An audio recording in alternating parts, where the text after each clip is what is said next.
Okay, here's my take one of a video that's going to be called Dow Theory Video 10. And I'm going to share some of my personal mining stock performances. Um, I've been in this about 2 years now. And here is what my portfolio is.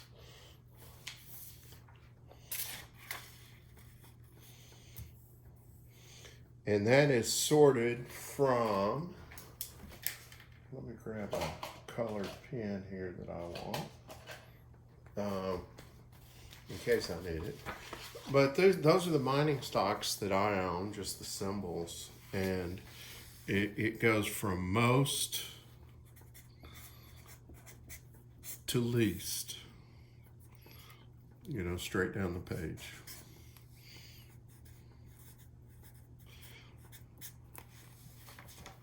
And I'm going to start off, since the title of this video is the Dow Gold Theory.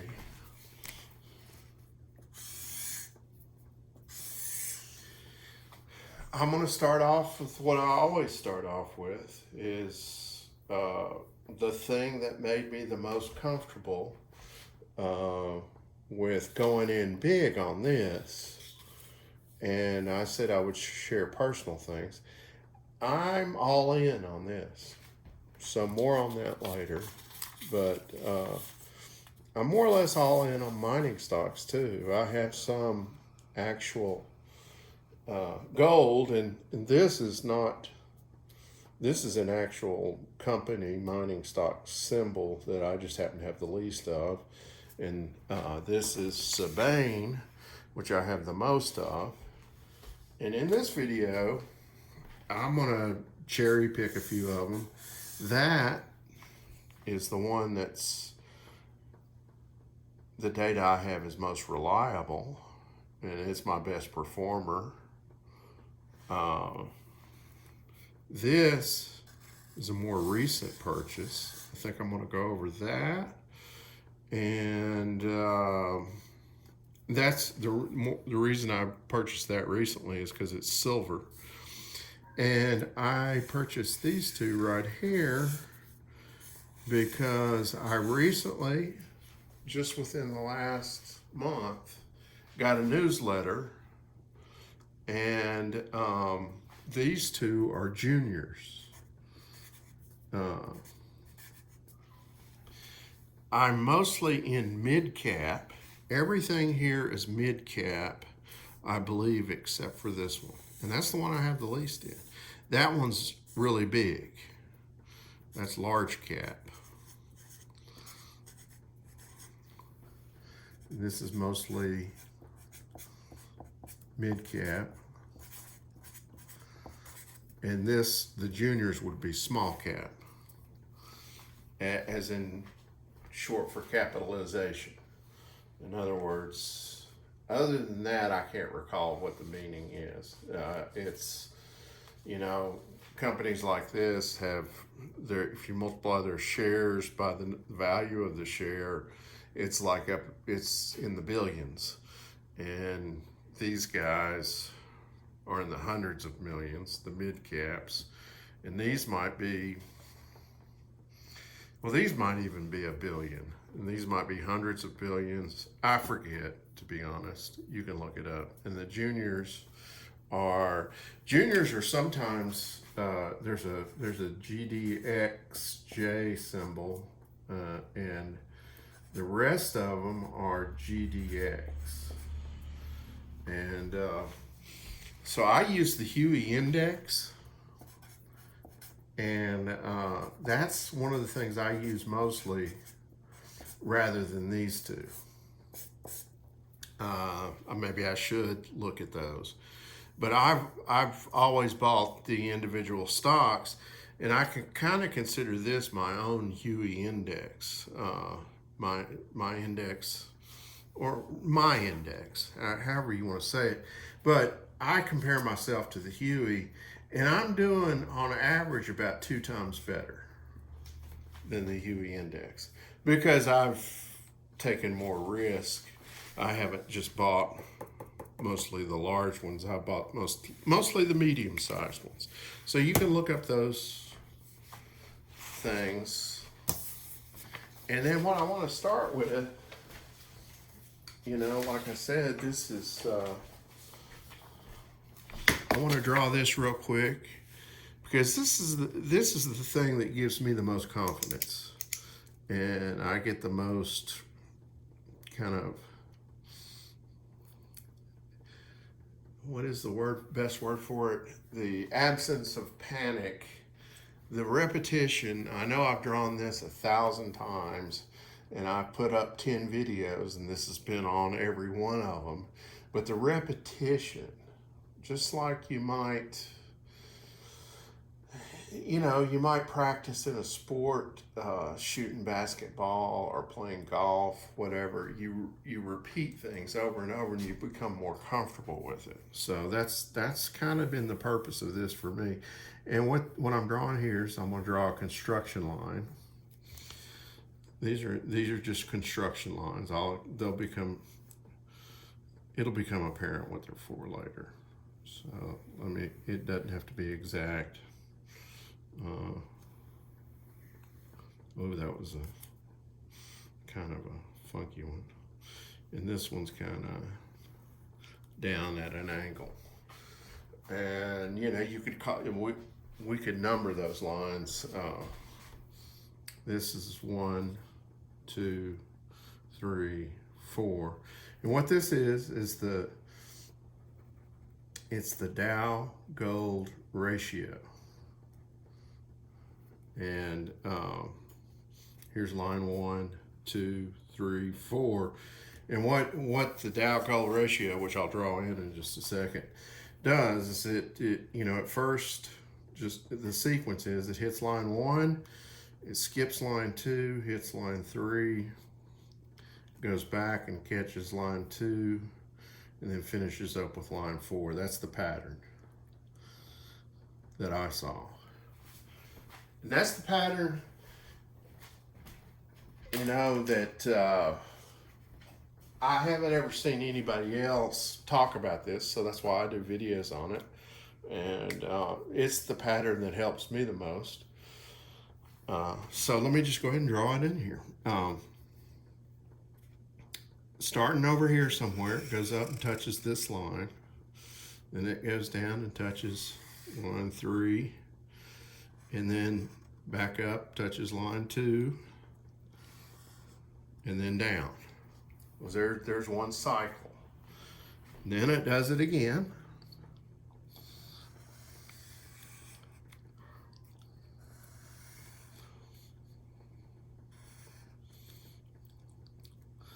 So now there's 2 cycles. Now at this point, I'm going to put in some dates. And I can remember them all, I think, off the top of my head without having to go look them up. August 1929. This is June 1932. This is August 1932. And this is, oh, I just said I knew them all. What is that? Oh, that's February 1933. I think that's the only February in there. And then this is January 1966. This is November 1974. This is September 1976. And this is January 1980. That's when the gold peaked last time. $850 about.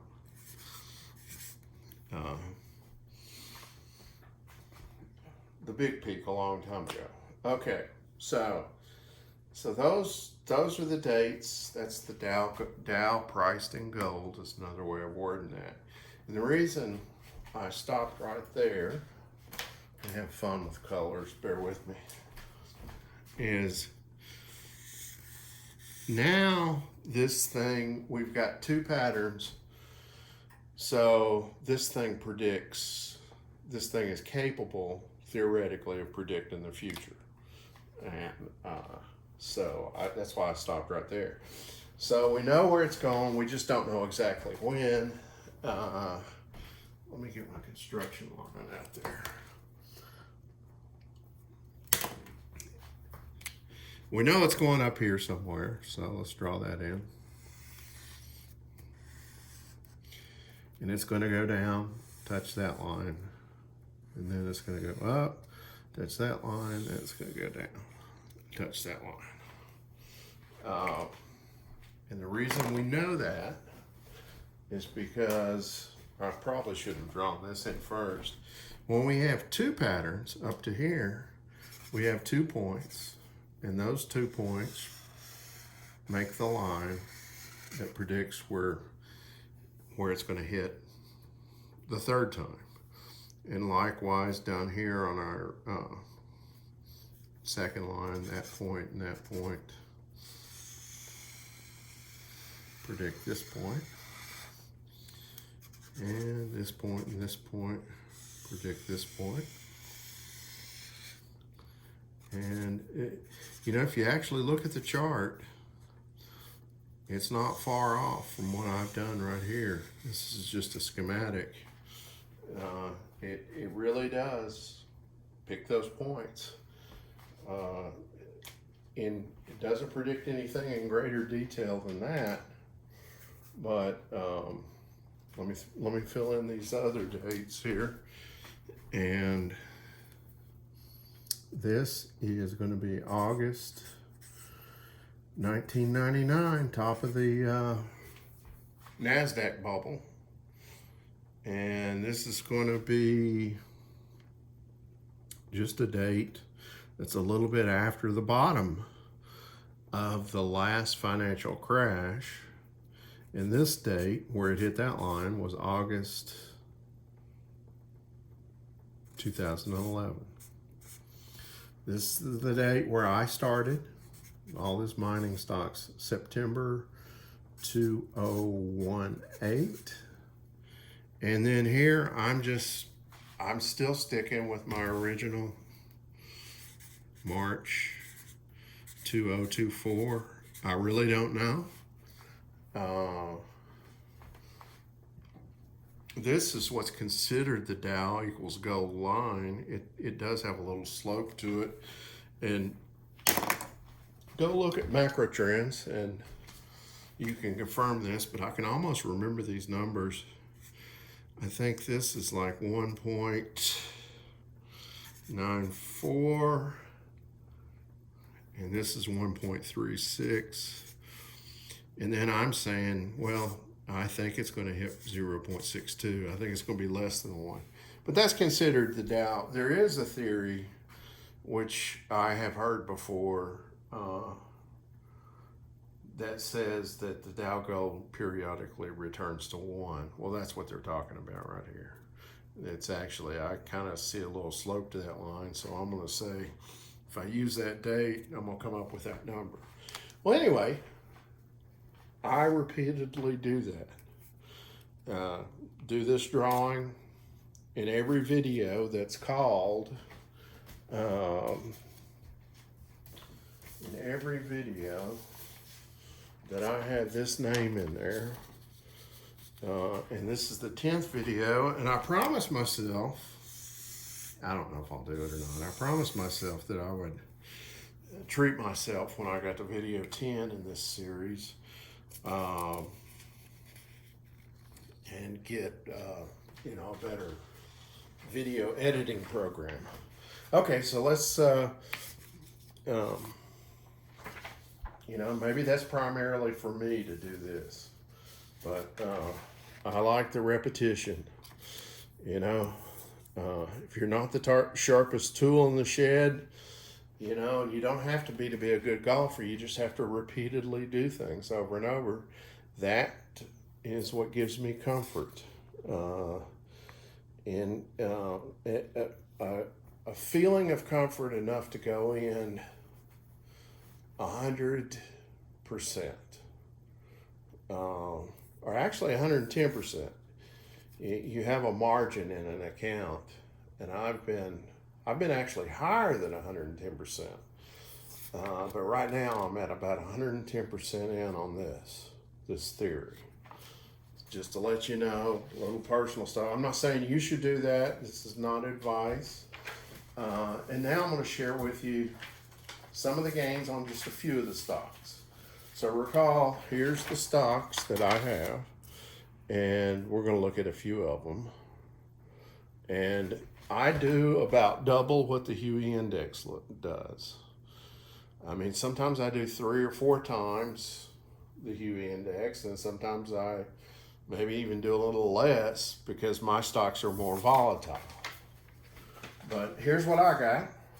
Not recommending any of these. This is not a recommendation, but I'm just going to share with you a few of them. And I'm going to start with one that I'm maybe even pronouncing wrong, Sabine. Anyway, that's the symbol right there. Sabine is the symbol. Here's what it cost. And here's what it was. Here's what it is right now. This is the weekend. And the buy date is about 2 years ago. So it's almost approximately 2 years. I'm just going to call it 2 years. So my gain, and my account shows my absolute gain, and that's what it is. But I got to divide by 2 to get what my annual performance is. So it's 204%. Now that's an average performance, and that's more reliable because it's long term. These next ones I'm going to show you, I've bought more recently, and they have much higher gains, but their gains are extrapolated rather than average. See, after 2 years, my average gain is that. That's very reliable. Now, here's the next most recent one. Now, mostly I loaded up on this one and all of the other ones that I already showed you. And this is cherry picked. This is just the one that's on the top of my list. It's the one I have the most of, and it's also the one that is performing the best. So this is my best performer long term over 2 years. So here are my short term, and I fully intend to keep these until they become long term, especially this one. This is called Courier. Its symbol is CDE, and it's a silver miner, and I waited to buy a silver miner because silver runs up after gold. It follows gold. And here's the numbers, and here's the buy date, and here's the gain. But you got to use caution with that. That looks really, really good, but it's only over a period of 9 months. So I haven't had this a full year. So to get my annual, I'm extrapolating out. And if it were to continue the way it's doing, I would be getting 340%, which is better than 204%, obviously, but it's not as reliable. I mean, because I've only had it for 9 months. And then likewise, here, these are a couple of stocks that I bought. I recently bought a newsletter. The guy's name is Dave KRANZLER, and the newsletter is only $20 a month. And apparently, he only looks at juniors. So he looks at really low cost, less than $1 stocks, and which are more risky. And so that's where I discovered this. So this is a more recent purchase. And, you know, you can see the ridiculous performance that I get right here, but I'll show you why. Uh, Here's what it actually has done so far. That's all it's done. And so that's less than 10 cents. Okay, so the gain is 90, as showing up on my account page. The absolute gain is 97.21. And if I extrapolate to an annual amount, well, I've held it for 15 days. So to get it, you know, in annual terms, I multiply by 365 over 15, a year over 15 days. And there's my extrapolated return. Not very reliable, but motivational. You know, that looks cool. It's part of it. A lot of this is psychological, way more than I ever thought. Here's the other one. This one is called BlackRock. That's the symbol. Moved way less than a dime. What did it move? It moved 5 cents about. And I bought this on the same day as a result of carefully reading through Dave KRANZLER's. You may want to look into it. I haven't used a newsletter until just now. So I bought it about a month ago, and I thought it was about time. I made enough money that I can afford a newsletter, and it's only $20 a month. And so the annual gains on this one are kind of ridiculous, even more ridiculous than the other ones, because I'm extrapolating, so it's not as reliable, and it's 38.42%. So again, in summary,